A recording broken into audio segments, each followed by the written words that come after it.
This is The Happiness Blueprint, the podcast where we uncover how people build happier lives. Awesome. Hello, friends. My name is Peter. I'm here with the Happiness Blueprint podcast. I'm here with Dyce, and Dyce, you joined us from Virginia State University. Yes, sir. Yes, sir. Beautiful. Thanks for making the trip out here. We're here at NACA Live in Ohio. 2026 is a great time to be here. So I want to start by just understanding your role on campus. So you mentioned that you had a football background here. You've done a lot of sports. You mentioned you're now currently involved in events. Is that, what is your involvement currently on campus? So first off, thank you for having me. I'm from New York, and I go to school at Virginia State University. So this is all like a culture shock for me. They don't have kind of conventions like this in New York. That's awesome. Okay. Are you like upstate New York, New York City? New York City. I'm from Jamaica, Queens, New York. Beautiful. Okay. Yeah. KR's over there in the background, Jared. Yes. So yeah, like I had mentioned, I was playing football my entire life. I've played since I was like 5 years old. Awesome. I went to a junior college before I came to Virginia State University, and I transferred here. And I think I realized that I love to be around people more than I thought. Like, I thought football was my entire life, but I realized that community and engagement and being around others, uplifting others is really something I like to do. So I got myself involved in Virginia State University by just coming to events and trying to help out, being there for people, going to community drives. And I end up getting an intern job as a Department of Student Activities. Beautiful. So that's Where how are you I on get here. campus? I am a first semester senior. Awesome. Okay. So you got some time. Awesome. Yeah, I Beautiful. still have a year left. I have the same background in sports that I think translates so well to events where you get so used to getting people on the same page and understanding that if it's football, it's 60 people on the same page here, or even just 11 guys for one play is impossibly difficult. And then scaling that to 100 people for an event, 1,000 people, whatever that is so challenging here. Have you felt like that skill set really transferred well for you of learning to manage your teammates and someone's having a good day, someone's having a bad day, someone's not showing up, trying to balance all these different challenges has translated well to events? So learning people's personalities. Yeah. I think football definitely taught me how to, football, and I also study psychology. So Awesome. Okay. learning how to read a room and how to read different people, that it takes a really good leader, I've noticed, to also to know your different personnel. Yep. To know different people, and people they wire differently. So you don't talk to this person the way you talk to this person, but you got to have a lot of compassion and wherewithal to even think about that ahead of time. And I definitely know that football helped me in my background because very competitive. I love being with a team. I've seen a lot of different cultures playing football, and being from New York too. You see Asian, Jamaican, African, all types of cultures. So you see different traditions that people are used to, and you see what is their core values. So once you notice people's different core values, you know how to maneuver, you know how to go about it. That's why I love football. That's why I love student activities. It's so important. Yeah. Yes, I love being with a team. I love bringing a team together. I think that's the best part, when you do it as together. And that is the exact goal of this. I think that's so challenging about events, is that we need so many people to come together on this one day. And you're right, there are so many challenges in making that happen. What are some of the events that you've put together? What have you seen that's kind of actualized here? So an event that I recently just put together, I directed and produced a play for Black History Month at Virginia State University. We do different things for Black 82. We have different celebrity guests come, and we have different talent events where we showcase different things. And I really wanted to branch out this year. I wanted to get into different things. So I told my boss I wanted to act. And it's incredible. Yeah. I wanted to act, and I actually did a fashion show. So was it tough coming out of your comfort zone here as a football player? Like, football, acting, and fashion aren't usually in the same bracket, but it's so important to express yourself and do what's authentic to you. So it's beautiful you were able to. Was it tough to be vulnerable and kind of make that leap? I think it's the bright lights. Yep. So I compare it to on the football field when it's like a championship game or it's a playoff game. Yeah. When there's a lot of people in the crowd and you get nervous and you get kind of shy, but it's when you fall back on the things that you practice and when you know that you worked hard, it kind of gives you a sense of ease. Yep. So I think the football field, being in the bright lights, has helped me not be scared. It's helped me you got to get through adversity and you got to try new things. So that's why I literally was, let me step out of my comfort zone and see if I like this, see if I'm good at this. And that's how I end up getting my position. That's how I end up directing a play. We end up doing Black historical movies, reenacting things like Drumline and that's so cool. And Dreamgirls. Yeah, we had to get get practice. We got to get people to come. You got to know their lines. You got to do lights, production. It's a lot of things that go into it. But it's funny. when I have the exact same, and I mostly film recap videos for us. So most of my job is running around filming people building the events and then filming the show itself, whether that's a concert or a different style of event, a more passive style of event. And so to me, it's interesting where I do take the same sports analogy of like, I get all my gear, like as I'm getting ready for this, it is equivalent to getting ready for game day. Like the music I listen to is the same music. It's very different outputs that I was getting into.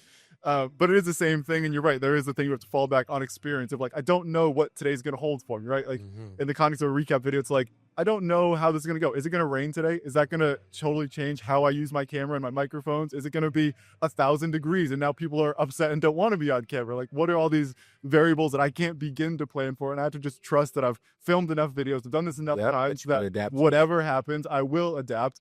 But it takes some bravery, it takes some courage. It sounds like football gave you the same confidence here of like, I don't know who the other person is. I don't know if they're linebacker or running back or whichever side of the ball you're on is going to be the best player I've ever played against, but I've got to just trust that the hours I've put in will work today. Yep, that's exactly what you do. That's exactly what you do. I feel like it's not only sports. I take football into the classroom. I think I take football into life. Yep. Football is psychology. I want to touch on that. Yeah, please. I feel like learning about psychology. I also I minor in early child education. I got my child development associates. I used to be a teacher too. I really love the youth. I really love people. But just touching on psychology, I feel like understanding why the mind works and understanding that people, they maneuver because of different traumas or things that they've been through in their life, and you don't always blame the person, but you don't see the person, you see the action. And psychology has helped me like differentiate between judging somebody and understanding that this person is hurt or this person is not their complete self. And I take that with my life and my family. I take that everywhere, and I think that's really helped me see things through a different lens. So you don't take everything so personal, because you get a better understanding of why people work here and and why they do certain things. How can you teach that to people? So I think you mentioned that the challenge here of events now is that we need to get 100 people on the same page, or 10 people, whatever the number is. And I think you're right that the goal here is to kind of meet people where they're at and speak to them in the language that they need. And it's obviously something you're comfortable and you've understood, but it's hard to make someone else realize that when they're pissed off at their coworker, frustrated with something not going their way. I think if they could take your perspective and go, hey, meet them where they're at, that conversation can work. But if they just are ingrained and go, no, they're doing wrong, they're bad, that conversation can't happen. How do you guide people towards what you've learned on meeting people where they're at and speaking their language to them? How do I keep people open-minded? I think giving people examples of how things can affect you. And I feel like when you have certain core values and you have certain things that you always fall back on, these values can pertain to any walks of life. And if you use those things to show people that you have certain integrity or you have certain determination, or you take these certain core things, you can apply it to everywhere, and that you'll see that you will give people grace. You will know that like everybody doesn't have the same opportunity that you had to know this, or they didn't have the time to, somebody didn't stop to say, I'm proud of you. But nobody ever say stop and say, I love you to certain people. So you take the things that you learn and you try to give it to people by like, you show them on paper, you give them examples, you give people evidence, because a lot of people doesn't just take your word for certain things. You really have to go out there and show them. I feel like being hands-on, that's one thing I like to do. I like to go out and do it myself, go out and show you myself. I think also just being a good listener, definitely helps your audience, helps your crowd, because if you listen to what people tell you, you would get a better understanding of what they want. And it's not always about what you want. Sometimes it's sometimes about what the crowd wants, and putting yourself second to put the other person first. This episode of the Happiness Blueprint podcast is brought to you by VibeArcs. Goals, budgets, and KPIs can tell you what happened, but they don't tell you how people felt while doing the work. Happiness is the most important metric of all, and it needs a system. VibeArcs is that system for prioritizing your mental health and tracking emotional metrics for individuals, teams, and even projects. Users submit a weekly 2-minute check-in online or in the app for metrics like happiness, stress, and utilization. Then, Vibarks processes that data into quantified metrics that help spot patterns, celebrate wins, and encourage support where needed. Personally, I loved using Vibarks with my team at GBM6. It felt like such a great way to check in with myself and make sure I'm hitting both my professional and my personal goals. I especially love that it asks me for 3 things that I'm happy about every week. During busy season, I find that things can feel a little chaotic and stressful, so this has felt like a really great tool to reframe my focus and make sure I'm aware of how many great things are happening around me, even in the most stressful moments. Vibarks is free forever for individuals, .edu teams, and .org teams. All other organizations can start with a 60-day free trial and then pay just $5 per user per month to build a healthier, happier, and more engaged workplace. Check out the link in our description to get started on your own journey towards a happier personal and professional life. Thank you to Vibarks for sponsoring today's episode.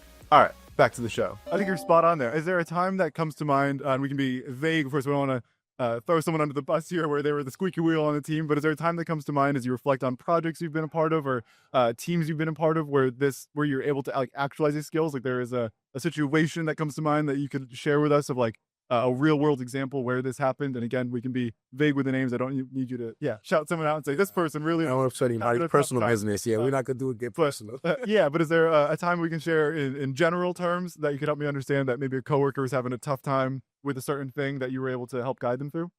I would say going back to recently this play that I produced for Black 82, there was a lot of that went into my actors, and people have a lot of stuff going on in their life, so it's kind of hard to do a task when somebody's thinking about food or they're thinking about something that happened in their life. So to give you a real world example, a lot of my actors were like going through a lot of stuff during the play. So they were trying to do the play, but they're also trying to worry about their grades and their family and things like that.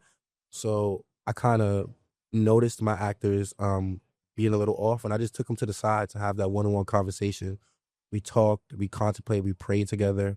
I feel like when you take that extra step to see somebody when they're down or to notice when they're not going through stuff, it goes a long way, and people notice that. And I think it actualized because all of my actors, even though they had stuff going on, they did their really best. And that's awesome. Hopefully after this interview, I get to show you the play. It was really good. I would love I'd love to learn more about it. Were you proud of how it all came together? Like it sounds like you did an awesome job leading it. I think you're right. It can be tricky where people aren't always on their best day on game day, right? To go back to the sports analogy here, like I wish in football that Sunday was the best day of my life every Sunday. Mm-hmm.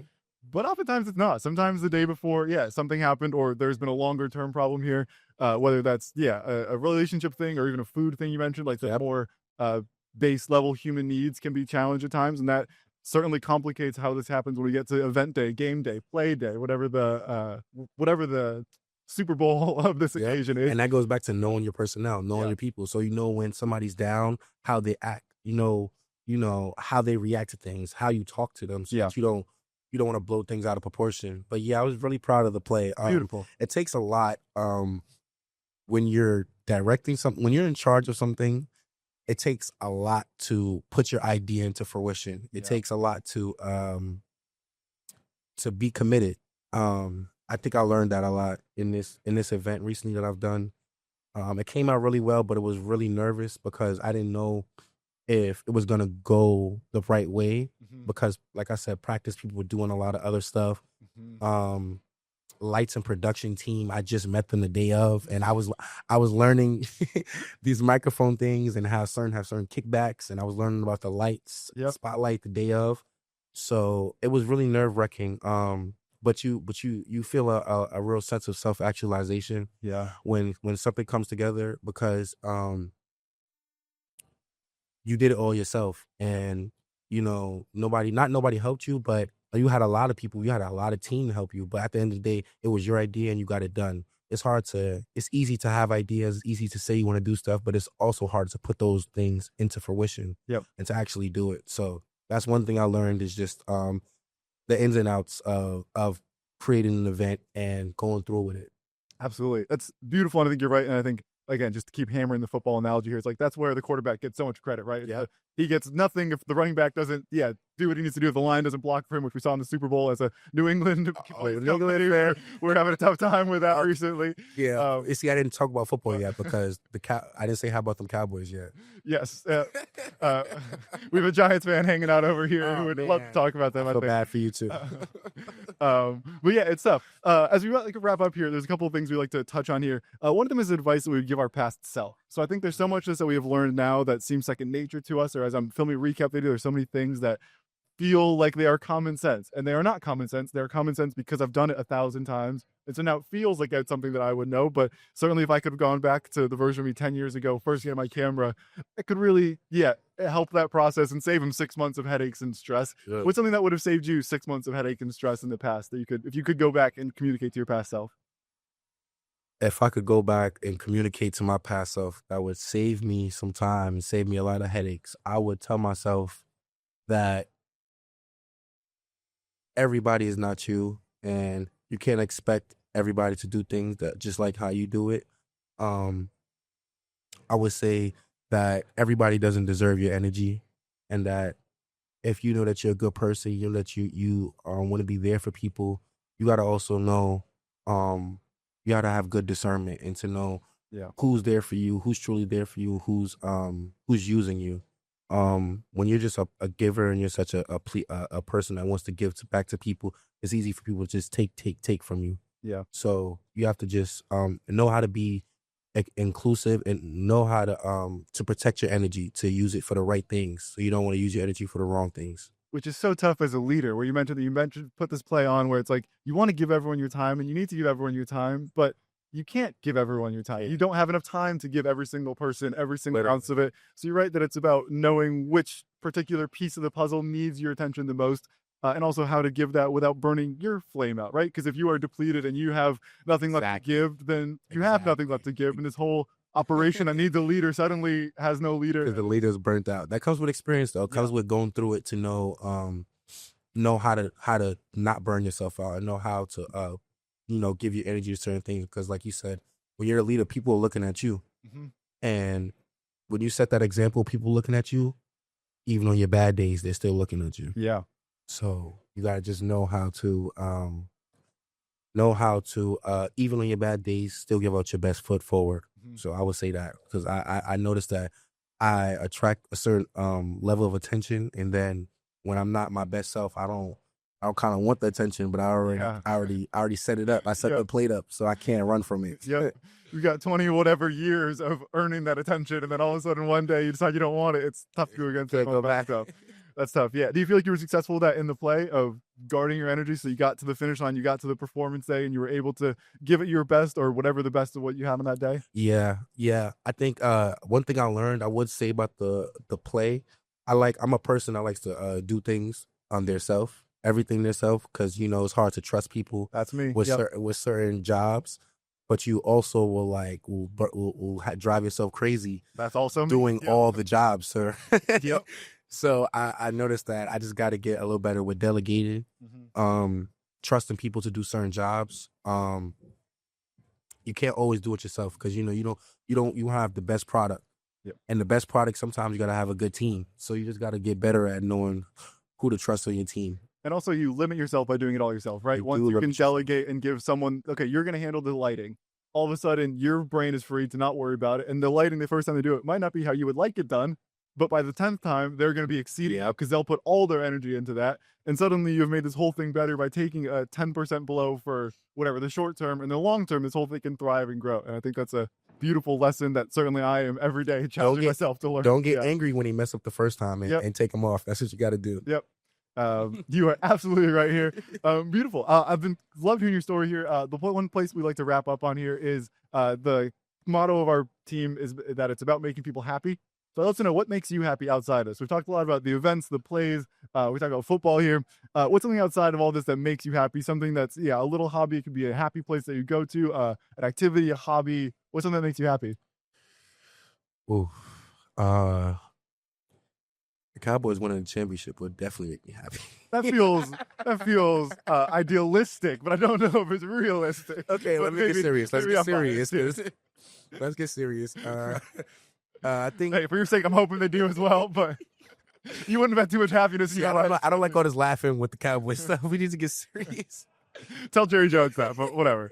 Neither here nor there. No, neither here. I think good food makes me happy. I'm a foodie. Okay. I love trying out new restaurants. You love cooking, or is it the consumption mostly? No, I actually love cooking. Beautiful. Okay. I have my food handler's license. I actually love to. Incredible. You've done everything in your life, it seems like. No, no, not everything. I'm trying to. I actually want to do a lot of things. That's I feel cool, like yeah. I want to just go see where my niche is. That's why I'm on the verge of trying stuff. But I do love to cook. I have my food handlers, and I love to feed people. I love football. I love my family. Your ambition here is beautiful. Like the food handler's license, you mentioned you were teaching for a little bit. You've got the psych, the early childhood. You're leading this play. You said a fashion show that we just kind of mentioned and kept moving. Yeah, I want to try. I want to see where I'm. I want to see where like I don't know where I could take my talents. That's beautiful. I think so many people should do that. Should be free to explore. I think it's so easy to get caught up in the things that society tells us we should do, or that we think we should do, or that our family wants us to do, or there's a million places these pressures can come from. And I think it sounds like you've done a great job of excelling, of being like, what do I want to do? What is going to make me happy? What is really going to fulfill me in the long run? And so I think you should be very proud of that pursuit and that determination that you've shown. I appreciate that. I really would shout out where I came from in New York too. I want to say that because just being around all those cultures, like Jamaica, my family is from Jamaica.